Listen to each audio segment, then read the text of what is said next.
আসসালামু আলাইকুম বন্ধুরা, কেমন আছেন সবাই? আশা করি যে যেখানে আছেন ভালোই আছেন। তো আমরা মা ছেলে খুব একটা ভালো নেই, কারণ ছেলের হাতে একটু সমস্যা দেখা দিয়েছে। তো সে কারণে ছেলেকে নিয়ে মানিকগঞ্জ সদর হাসপাতালে চলে আসলাম। আজকে সকালবেলা থেকেই খুবই বৃষ্টি বৃষ্টি একটু ধরেছে, তারপর ছেলেকে নিয়ে চলে আসলাম।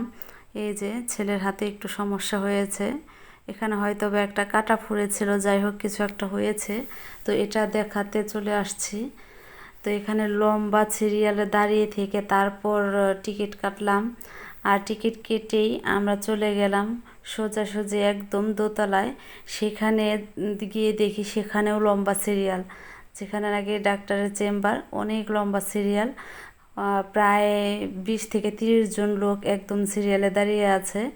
তো ওখানে 12টা পর্যন্ত আমরা দাঁড়িয়েছিলাম। তো তখনও কোনো ডাক্তারের সন্ধান মেলেনি।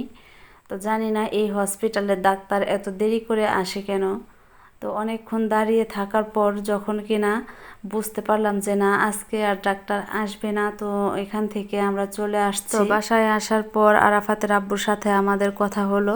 সে বলল যে তাহলে তাকে এই মানিকগঞ্জ মেডিকেল কলেজ হাসপাতালে সেখানে নিয়ে যাও।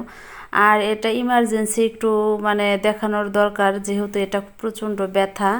আর আরাফাতের স্কুলও খুলে যাবে, আমি চাচ্ছি যা হওয়ার, স্কুল যে কয়দিন বন্ধ আছে এর মধ্যে একটা কিছু হোক।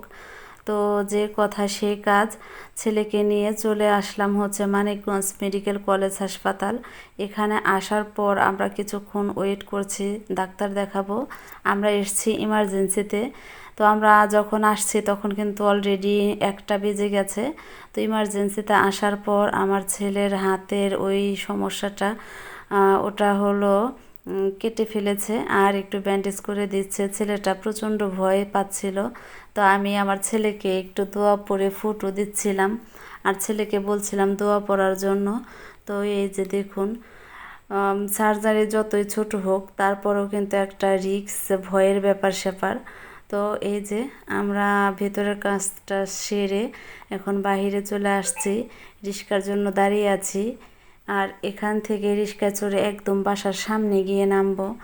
আমার ছেলে তো একদম খুবই ক্লান্ত, যেহেতু এত বড় একটা সমস্যা, ছেলে ভাবছে হয়তো বা বড় কিছু হতে পারে। তো আমি ছেলেকে সান্ত্বনা দেওয়ার চেষ্টা করছি।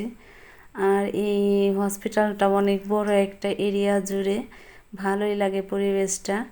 এই যে ছেলে আর আমি এখন রিক্সা চড়ে অলরেডি বাসার দিকে রওনা হচ্ছে। তো বন্ধুরা, তোমরা সবাই ভালো থেকো, সুস্থ থেকো, আর আমার ছেলের জন্য দোয়া করো। আমার ছেলে যেন খুব তাড়াতাড়ি সুস্থ হয়ে ওঠে, সে যেন নিয়মিত স্কুলে যেতে পারে। আল্লাহ হাফেজ।